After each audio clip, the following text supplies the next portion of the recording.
ان زي ما قلنا فعلا ان الامر مع الجلوبال كونفجريشن انك انت بتظبط الماك الادرس تيبل بايدك، بتحدد الماك ايه هو.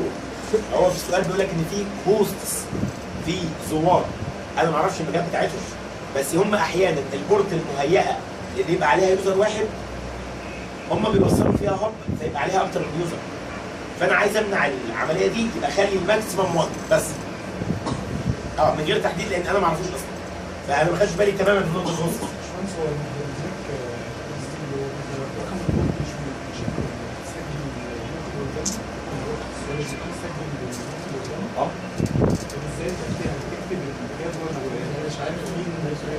ايوه، ما هو ده اللي احنا كنا فاكرين السؤال بيتكلم على ان هو عارف المكان بتاعت الناس اللي عنده وعايز يمنع الفيزيتورز. فطلع لا، هو زي ما انت بتقول ان هو بيبقى ان هو كل الناس بالنسبه له فيزيتور، فانا ما اعرفش المكان بتاعته. فعشان كده الاجابه دي هي اللي صح، ان احنا هنعمل الكونفيجر ماكسيمم يوزر واحد على كل بورد وما اساليش ايه هو. الاجابه سي. سؤال تاني. ماشي، الاجابه سي كانت بتقول لك انك انت تعمل الماك تيبل بايدك. طبعا عمال الماك تيبل لازم انا اللي احط ماك ادرس وانا ما اعرفوش. تمام كده يا هندسه؟ ايه يا فتيح؟ ايه يا فتيح؟ ايه؟ عايش حاجه في السؤال. السؤال اللي فات؟ ليه؟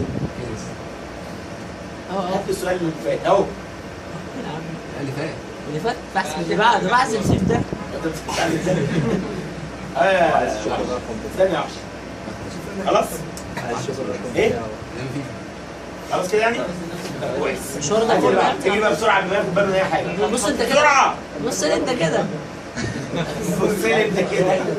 انت عارف الفلوس اهي. الفلوس زي زيت. النتورك ادمنستريتور 1 سويتش 3 تو بي ذا روت بريدج 1 شوت بي عشان نخليه هو الرئيس، يبقى كده هيقلل ايه؟ هو عداه على الشخصيات. اللي بعده. شفت انا بقى بعت الاسئله ليه؟ استنى الاجابه بيقول لك كونفيجر اي بي ادرس ولا كونفيجر البريورتي فاليو ان سويتش 3 تو هاير ذان، ولا كونفيجر البريدج ايدنتيفاير على سويتش 3 تو بي لور. الاجابه سي، هو يبقى لور. انا مش فاكره بصراحه. هيبان انا هعرف، بس انا بيتهيألي كانوا هو الحاجه بيتهيألي كانوا اكيد نفس الشرح يعني. لا انا عايز اجرب بس لا ده فاكر بس انا ازاي وانا اسمع كده هيبقى لغايه ما نخلص. اللي هم كام بقى؟ لا مش فاكر، يا لحد 40 يا لحد 50 هيبان دلوقتي. بعد ايوه بعد الاخير بقى اخر لا ده بعد البريك ساعه بكتير، ساعه ونص.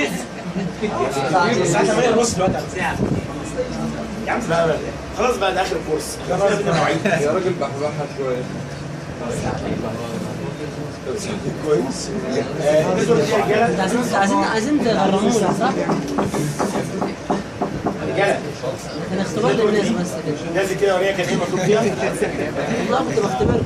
بيقول لك what switch proves the spanning tree designated port rule for the network segment that service the printer. بص بيقول لك النتورك اللي بتعمل سيرفيس البرنتر، النتورك اللي بتعمل سيرفيس البرنتر يعني الاخر سويتش ده وسويتش ده، مين فيهم هيبقى عنده ديزاينيتد بورت؟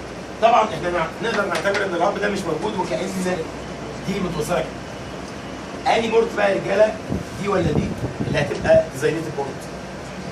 اكيد الرئيس فوق ما تبقاش جنبه، واكيد الخوست متساوي لانه ما قالش ان في حاجه في الخوست. يبقى اللي على سويتش اي دي لا، دي على سويتش اي دي كام؟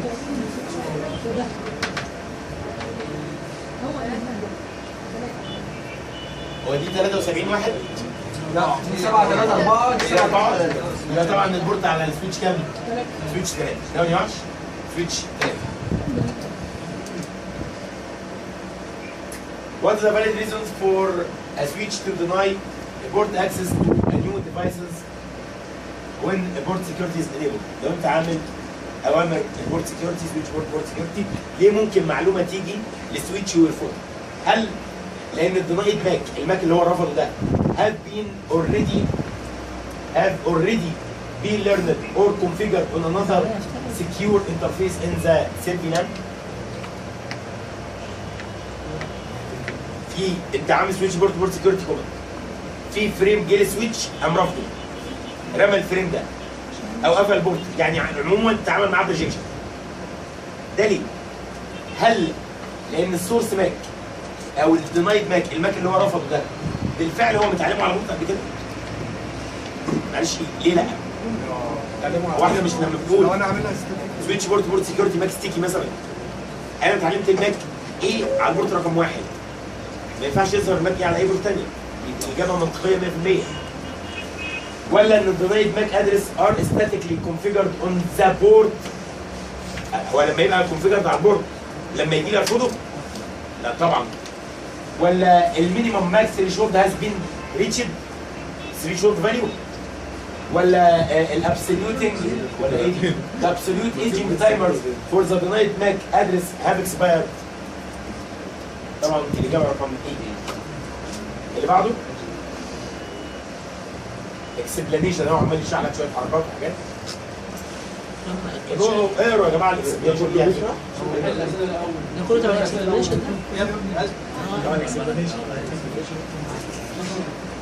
شو سباننج تري فيلان 30، عايز يتفرج على السباننج تري بتاع فيلان 30، بقول لك ان الفيلان 30 سباننج تري نوت مش عارف ايه.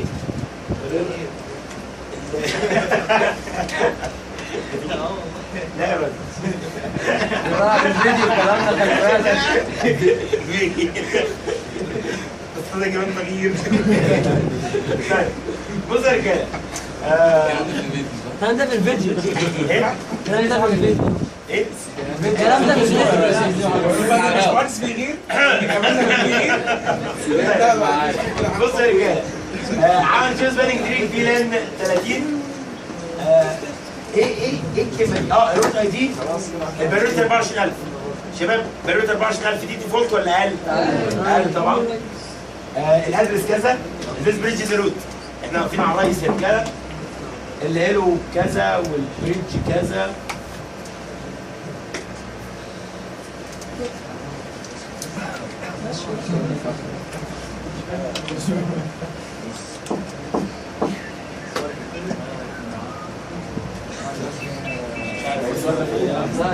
الريعه.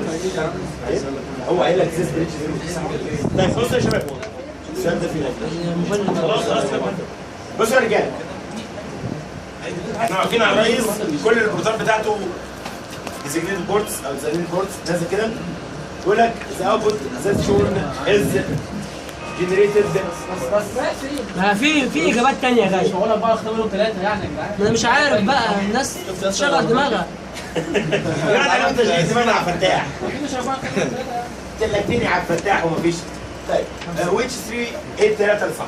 يقول لك اول حاجه طبعا ده الرئيس، واضح ان كل بورتاته ديزاينيتد بورتس. يقول لك all ports will be in the state of discarding, learning or forwarding. على فكره هو فوق قايل لك انك انت شغال على الرابid سباننج تري بروتوكول. طب مش الرابد سباننج تري فعلا عنده الفورورد وعنده الليرن وعنده ديسكارد، ما عندوش الليسن. طبعا ده لان هو سباننج رابد سباننج تري بروتوكول، فالاجابه ايه؟ صح. يقول لك 30 دي 30 فيلان هاف بين كونفيجرد اون ذا سويتش. هو عامل شو فيلان 30، هل ده معناه ان في 30 فيلان؟ لا. طب احنا عملنا فيلان 10 او 20 النهارده. The bridge priority is lower than the default value for the spanning tree. لانها 24000 تقريبا وهي اصلا 32 فوق. هل all interfaces that are shown are on a shared media؟ هل هم على shared media؟ لا، to point to point. طب هي شد متر لو مثلا على يبتدي بيه بقى. يتم بوينت تو بوينت. طيب all designated boards are in a forwarding state. طبيعي. بس هو اللي ضايقني شويه بيقول لك احنا كده على فكره اخترنا الثلاثه لو عايزين. بيقول لك the switch must be the root bridge for all VLAN on the switch. بيقول لك ان السويتش ده لازم يبقى هو الرئيس لكل الفيلانات. بصراحه ده صح. ليه؟ اصل هو مشغل رابد سباننج تري بروتوكول، فالرابد سباننج تري بروتوكول عنده 1 انستنس. لو كان بير فيلان سباننج رابد سباننج بير فيلان رابد سباننج تري بروتوكول، وانا بيتهيألي بصراحه ان المفروض دي تبقى بير فيلان رابد سباننج تري. اصل الاجابه ايه صح؟ ان هو الديسكاردنج ستيت و ليرنينج ستيت وفوروردنج. دي موجوده في الرابد ايا كان رابد سباننج او رابد بير فيلان، بس دي موجوده بس في البير فيلان سباننج تري، ان كل فيلان بيبقى لها رئيس. لكن الرابد سباننج تري نفسه لا، الرابد سباننج تري هو رئيس واحد لكل الناس، صح؟ عشان كده انا اعتقد السؤال ده غلط. دي المفروض تبقى رابد. وبيشرح هو مش مختار اف. سؤال اف صح؟ ثواني، هو المفروض يختار. هو مش مختار اف. لو هو بقى بير فيلان كان اختار اف. لا يا باشا، هي عشان رابد، هو شرح عشان رابد لازم يبقى هو الرئيس لكل الناس. يبقى اف صح. طب هات الشرح كده، هات شرح. استنى، ما انت بتقول اهو كويس. The only thing we can specify in this switch is the root bridge for VLAN 30, but we can not guarantee it. هو بيقول لك ان ممكن اللي احنا كده فاهمينه وكده، بصراحه هو برر تبرير طلعه من الموضوع. يقول لك والله انا مفرجك على السباننج تري بتاع فيلان رقم كام؟ 30. ما يمكن وده ممكن انا مخلي فيلان 30 شغاله بالرابد سباننج تري بروتوكول، ومجموعه فيلانات ثانيه شغاله بالبير فيلان سباننج تري. في الحاله دي لو انت عندك في شبكه ناس شغاله بالرابد سباننج وناس بالبير فيلان، يبقى اكيد الرئيس هنا هيختلف عن الرئيس هنا، والبير فيلان هيبقى فيها اكتر من رئيس. تحليل منطقي. انتوا فاهمين ولا مش فاهمين؟ ايوه، كلامي كان هيبقى صح 100% لو هو كان كل سويتش شغال بالرابد سباننج تري، كل السويتشات شغاله بالرابد سباننج تري، يبقى هو رئيس واحد اللي هو اللي احنا وقفنا لو ما كانش مكتوب فيلان 30. تمام، اللي بعده يا وحش.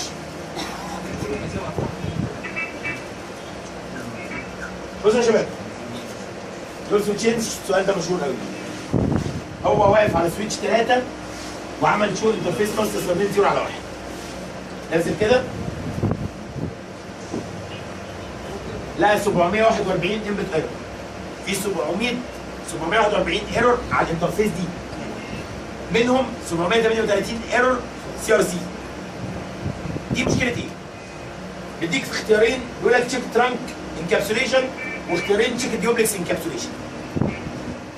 طبعا دي مش مشكله ترانك، لان لو ترانك انكابسوليشن واحنا شرحناها واحنا بنحكي في الترانكينج مودز، قلنا ان لو عندك واحد شغال دوت 1 كيو واحد شغال اي اس ال، دي هتبقى كارثه، لان كل الفريمات هتبقى سي ار سي ايرور، لان واحد بيضيف 4 بايت، واحد بيضيف 30 بايت، واحد بيقفل بلغه اسمها لغه الاي اس ال، واحد بيقفل بلغه ثانيه خالص اسمها لغه دوت 1 كيو. يبقى كل الفريمات هتبقى ايرور بسبب السي ار سي. يعني لو ال 741 انبوت ايرور، 741 سي ار سي ايرور، يبقى دي مشكله انكابسوليشن، ان ده بيتكلم بلغه ده بلغه ثانيه خالص، فكلهم سي ار سي ايرور.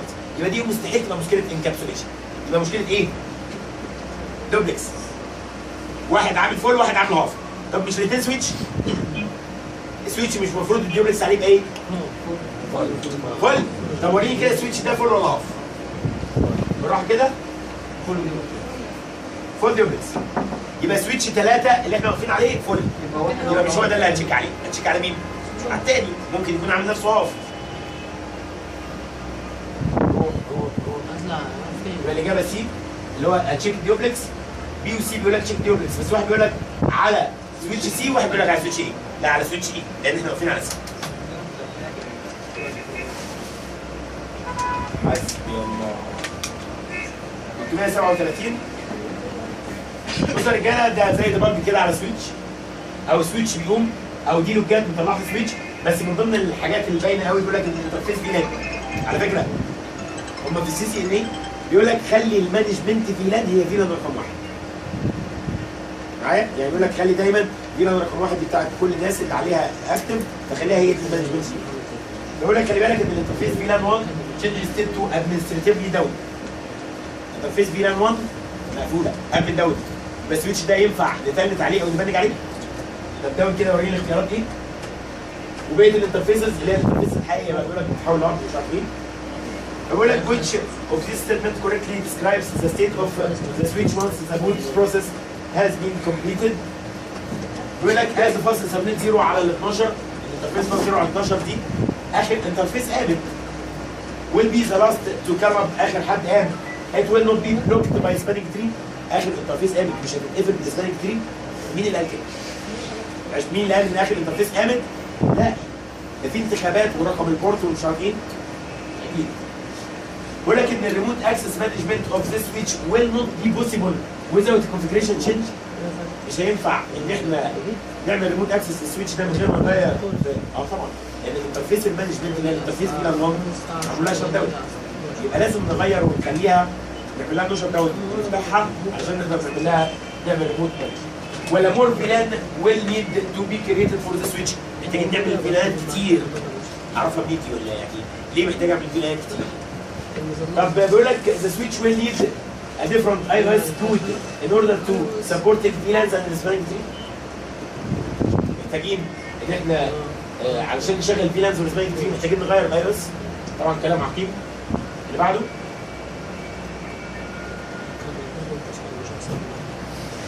دي نتورك نازل عايز يبقى.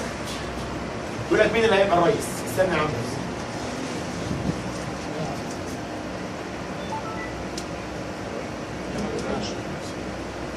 مش ده سؤال سهل قوي يعني اي عيل اساسا. لا لي سويتش واحد صح؟ بعدين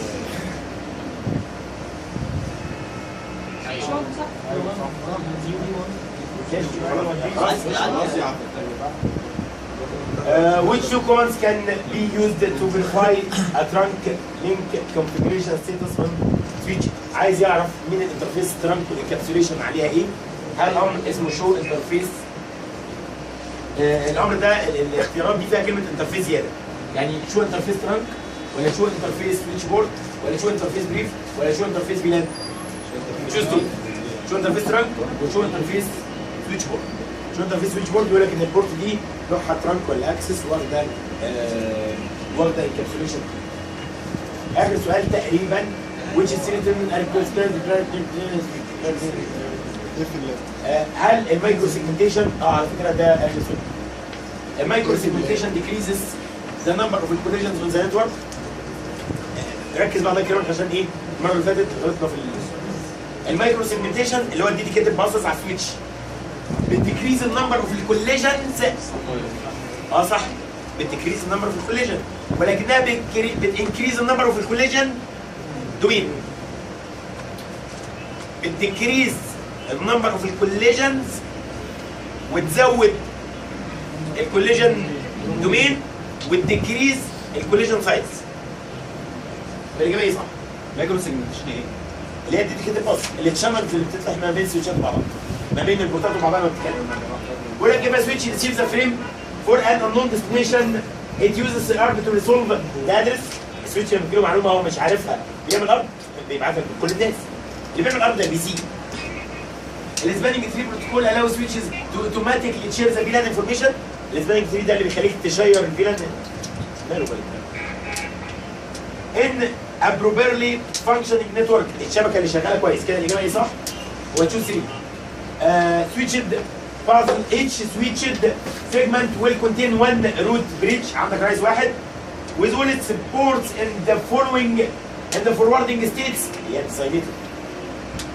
All other switches in the broadcast domain will have only one root port.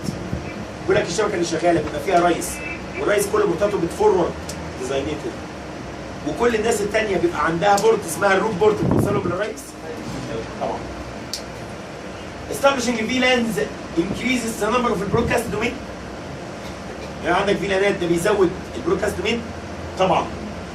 مش السويتش كله هو برودكاست دومين؟ لحد ما بنعمل فيلانات. يبقى كل فيلان برودكاست دومين غير الثاني. يبقى طبعا الاجابه ايه؟ The switches that are configured with the VLAN make forwarding decision based on layer 2 و layer 3. لما يبقى في فيلان السويتش بيعدي معلومه قدام الاي بي ادرس؟ لا بص لي بس معلش على السؤال اللي بعديه اعرف هو ده اخر حاجه حلتها مع الناس ولا لا؟ صح. فاصل قصير للاستراحه. بعد الفاصل